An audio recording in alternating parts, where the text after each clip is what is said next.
Mendoan, menyatu dalam doa dan renungan dari Katedral Kristus Raja Purwokerto, Kamis 31 Juli 2025, bersama saya, Romo Yonas Bastian.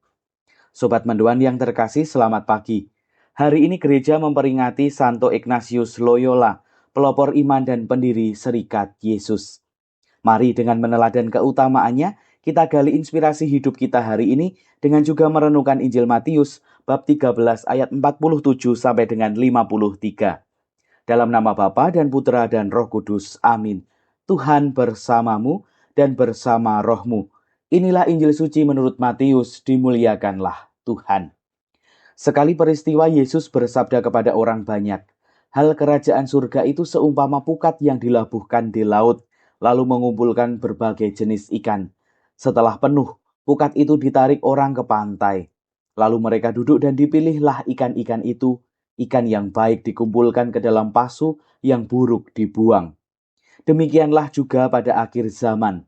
Malaikat-malaikat datang memisahkan orang jahat dari orang benar. Yang jahat lalu mereka campakkan ke dalam dapur api. Di sana akan ada ratapan dan kertak gigi. Mengertikah kalian akan segala hal ini? Orang-orang menjawab, ya, kami mengerti. Maka bersabdalah Yesus kepada mereka, karena itu setiap ahli Taurat yang menerima pelajaran hal kerajaan Allah seumpama seorang tuan rumah yang mengeluarkan harta yang baru dan yang lama dari perbendaharaannya.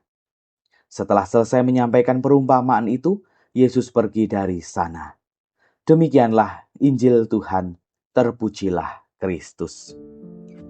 Saudara-saudari, kita semua hidup seperti ikan-ikan dalam pukat besar, bersama dalam dunia ini tanpa tahu kapan waktunya kita akan dipisahkan. Tuhan mengingatkan bahwa pada akhirnya bukan penampilan luar yang menyelamatkan, tetapi kebaikan hati dan kesetiaan kepadanya. Santo Ignatius Loyola adalah contoh orang yang awalnya hidup mengejar kehormatan dunia, namun hatinya berubah saat ia mengalami luka dalam perang dan mulai membaca kehidupan Yesus dan para kudus. Ia meninggalkan ambisi pribadinya dan memilih untuk menjadi murid Kristus yang sejati, menyerahkan segalanya untuk kemuliaan Tuhan. Seperti Ignatius, kita pun dipanggil untuk membiarkan Tuhan mengubah hati kita dan hidup sesuai kehendak-Nya. Maka mari kita mohon rahmat agar hidup kita berkenan di hadapan Tuhan saat Ia datang memisahkan yang baik dan yang tidak. Dan seperti Santo Ignatius, kita pun setia mengikuti Yesus sampai akhir. Marilah kita berdoa. Ya Bapa, tuntunlah kami agar hidup dalam kebenaran dan kesetiaan di tengah dunia yang penuh godaan ini. Ubahlah hati kami seperti Engkau mengubah hati Santo Ignatius Loyola. Kuatkanlah kami dengan daya Roh Kudus-Mu, agar kami menjadi murid-murid-Mu yang setia hingga akhir hidup kami.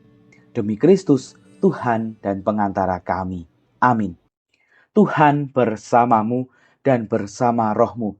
Semoga kita semua, keluarga kita, perjalanan hidup kita hari ini senantiasa dalam naungan berkat Allah yang Maha Kuasa, Bapa, Putra, dan Roh Kudus. Amin.